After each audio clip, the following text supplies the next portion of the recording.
This is actually an oldie, but a goodie. Someone sent this to me in my email and said, you got to do a video on this. I said, I think he's right. I think I say he's. It could be a she. Charlie Reese wrote an article, the 545 versus 300 million people, referring to your Congress, senators, whatnot, House and Senate, versus the rest of us on this or in this country. And he had a final column he wrote for the Orlando Sentinel, I think. Orlando Sentinel, and it was kind of his farewell speech. So he says, he was a journalist for 49 years. He was retiring, and this was his last column. This is about as clear and as easy to understand as it can be. He says, politicians are the only people in the world who create problems and then campaign against them. Have you ever wondered if both the Democrats and the Republicans are against deficits? Why do we have deficits? Have you ever wondered if all the politicians are against high taxes? Why do we have so many taxes? Which he actually says, why do we have inflation and high taxes? If they're against inflation and high taxes, then why do we have inflation and high taxes? You and I don't propose a federal budget. The president does.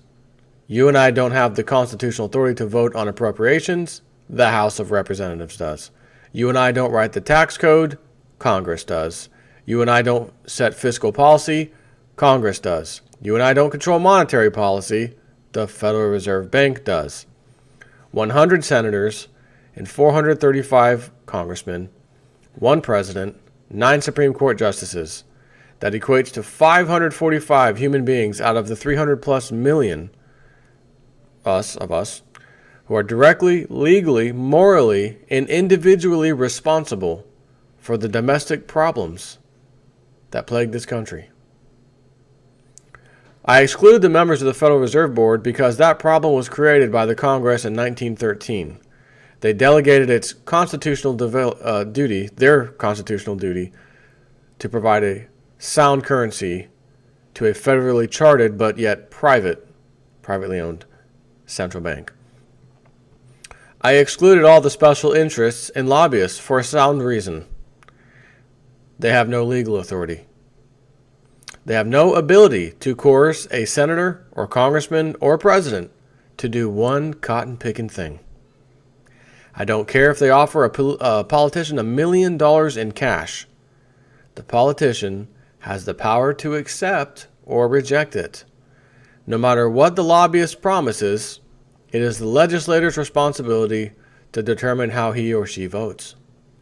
Those 545 human beings spend much of their energy convincing you that what they did is not their fault. They cooperate in this common con, regardless of party affiliation. What separates a politician from a normal human being is an excessive amount of gall. No human being would have the gall of a speaker who stood up and criticized the president for creating deficits. The president can only propose a budget. He cannot force the Congress to accept it. It seems inconceivable to me that a nation of 300 million, it's more than that now, it's 350 million easily, cannot replace 545 people who stand convicted by present facts of incompetence and irresponsibility. I can't think of a single domestic problem that is not traceable directly to those 545 individuals. When you fully grasp the plain truth that the 545 people exercise the power of the federal government, then it must follow that what exists is what they want to exist. If the tax code is unfair, it's because they want it unfair. If the budget is in the red, it's because they want it in the red. If the Army and Marines are in Iraq and Afghanistan, it's because they want them in Iraq and Afghanistan. If they do not receive Social Security but are on an elite retirement plan not available to the people, it's because they want it that way. There are no insoluble government problems. Do not let these 545 people shift the blame to bureaucrats whom they hire and whose jobs they can abolish, to lobbyists whose gifts and advice they can reject, to regulators to whom they give the power to regulate and from whom they can take this power.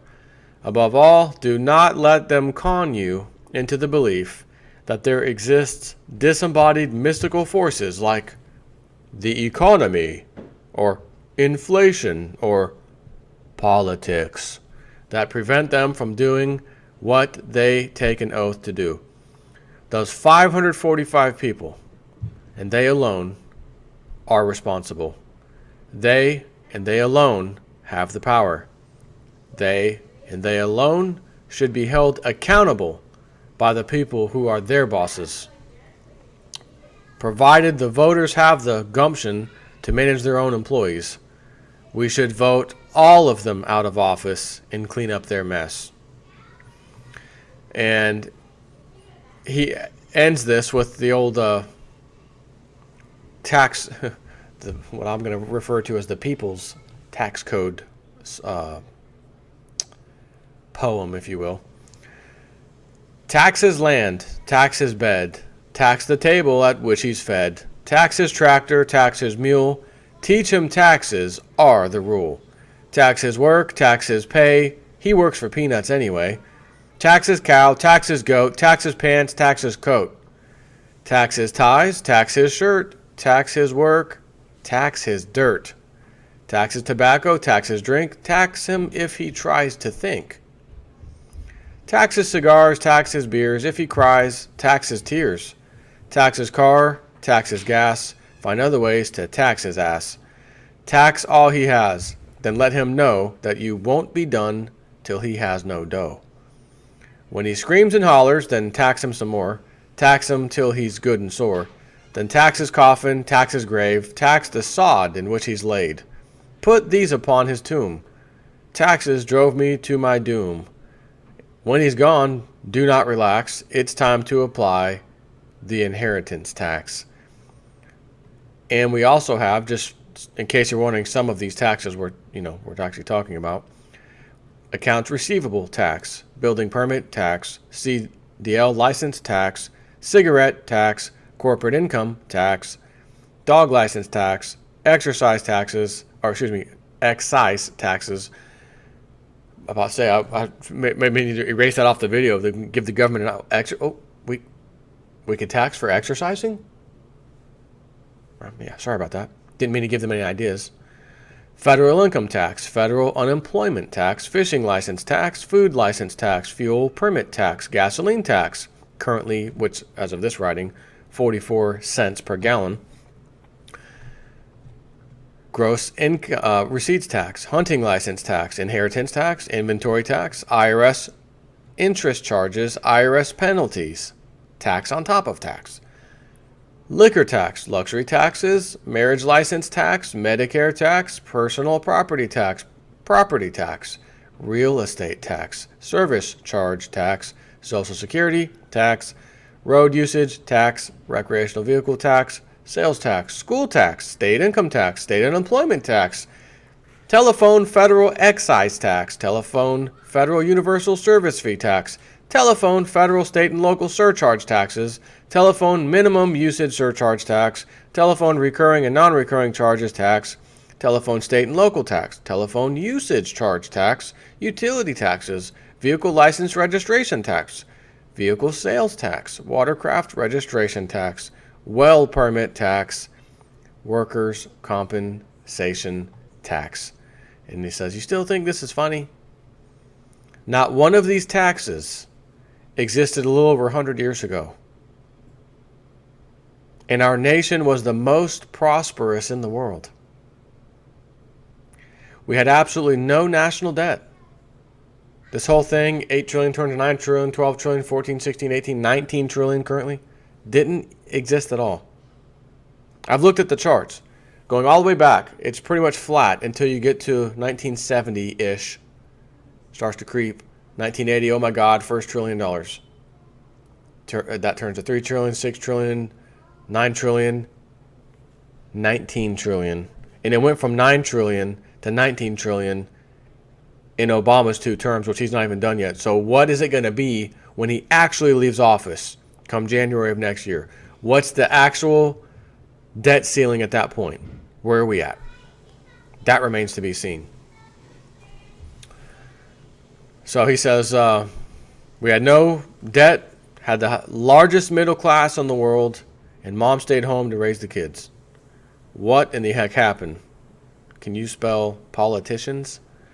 I hope this goes around the USA at least 545 times. You can help it get there. Go ahead. Be an American, he says. So I've read this a while back. I know exactly. Once I started reading it, I knew exactly what this was. As soon as he said the guy, as soon as I saw the guy's name. Oh yeah, Orlando Sentinel, Charlie Reese or whatever. So someone said, "Hey, you ought to do this on a video. It's a good article." It's absolutely positively a good article, which is why I'm doing this as a video. You know, it really is a shame. 545 people control everything rotten happening to the country in which houses 350 million people. And this is the best we can do. And people vote them all out, vote them all out. Well, you look around and say, well, who's running? You're voting one quote-unquote politician, vote him out, for another politician who steps in office and then does the same thing the one he or she replaced. Now they're doing it. Guess we got that vote wrong somehow. Vote that sucker out. Vote him out. Next guy comes in line. It's like ants. You kill one ant off the top of the hill, and another one pops out. What's a different ant? It thinks differently. It's its own person. It has its own personality. Oh, nope, that little son of a gun bit me too. Damn it. Squashed. Next. Oh, that one's a little thinner. His mandible's a little smaller. I think I like this guy. Matter of fact, he's black. He's a black ant. First black ant. Politician. Oh, damn it. Son of a gun bit me too. So what happens when you can't vote yourself to fix these problems? I'll just repeat some history for you. It's called violent revolution. That's what history says happens every single time. It says after the end of democracy, that type of government, the next cycle or type of government is anarchy. That's what the ancient philosophers have said. They have this cycle, which I've done videos on this. I'm going to pause this for 1 second just to find it, just to let you know what the cycles exactly are. So I want to read you this real quick. The cycles of government.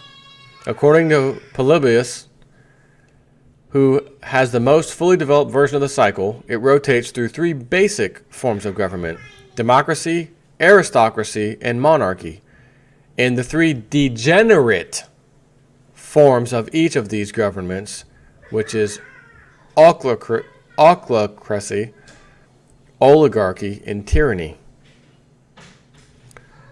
Originally, society is in anarchy, but the strongest figure emerges, Evelyn, have them quiet down, and sets up a monarchy. The monarch's descendants, who because of their family's power lack virtue, becomes despots, and the monarchy degenerates into a tyranny. Because of the excess or excesses of the ruler, the tyranny is overthrown by the leading citizens of the state who set up an aristocracy. They too quickly forget about virtue, and the state becomes an oligarchy. These oligarchs are overthrown by the people who set up a democracy. Democracy soon becomes corrupt and degenerates into mob rule or anarchy, beginning the cycle anew. Plato and Aristotle have somewhat different beliefs. Plato only sees 5 forms of government.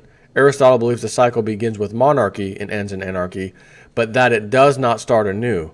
He also refers to democracy as the degenerate form of rule by the many and calls the virtuous form politia, which is often translated as constitutional democracy.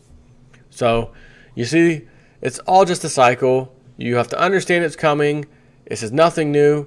It's just that you and I never experienced this before because we don't live to be 500 years old or 1,000 years old. We only live to be 60, 70, 80, some of us 90, and very, very few of us around 100. Wife's Uncle Pete, 96 years old, still plays freaking tennis. No wheelchair, no cane. Unbelievable. But the bottom line is that this little cycle we're going through, this is a blink in the eye of history. But we have history to look back on. We have the books. We have the stories. We know it's there. But no one dare not look back at it. Nobody cares. This is America, USA. There's nothing going to happen. This is great. Land of the free, home of the brave, and home of the former middle class. Because in order for a country to be prosperous, very successful, you must have a very healthy sized middle class. I remember looking at a chart. I wish I would have kept this thing because I could always pull this up frequently. But it showed where ours is, how many people are poor, borderline poor, what do we call middle class, and then rich. And all this, and it showed what a healthier version looked like. That was like, and it took the years and said, here's where America was. This is what a real healthy middle class looks like. This is a prosperous country. And you have a much larger, broader middle class. Very few on the poor side, very few on the rich side. And those who are on the rich side, the filthier rich side, tiny, tiny, tiny. And there was no extreme. But you fast forward to nowadays, there's a lot more on the poor side, way less in the middle for the middle class, a lot more on the wealthier side, but not so much just wealthy, but the really wealthy side, which is small, but doesn't go up a little bit, just goes straight up. Like, oh my God, this is out of proportion, out of control. And it's so off balance, it is essentially raising a fire alarm, waving you down, saying, stop. This is a future forecast that your country is going down the tubes. Here's the signs, here's the chart. Take heed. Average person, I've been hearing about this for the last several years. Nothing's happened. Yeah, I know they bailed out the banks. Yeah, I know that we've kicked the can down the road, debt ceiling. Apparently they can figure it out because they've been doing it. And nothing lasts forever, and this manipulation is coming unglued, left and right.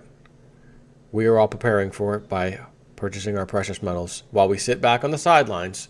And I may have to trade in a few of those coins for some extremely inflated, high-priced popcorn when that time comes, so that I can eat and watch. Do some reporting. JSNIP 4 may have to actually go out on the streets live. Reporting to you live, JSNIP 4 in the streets of Tampa or wherever, right? Wherever I'm heading. Look at this footage. You can't believe this is America, right? Those days are coming. Take care.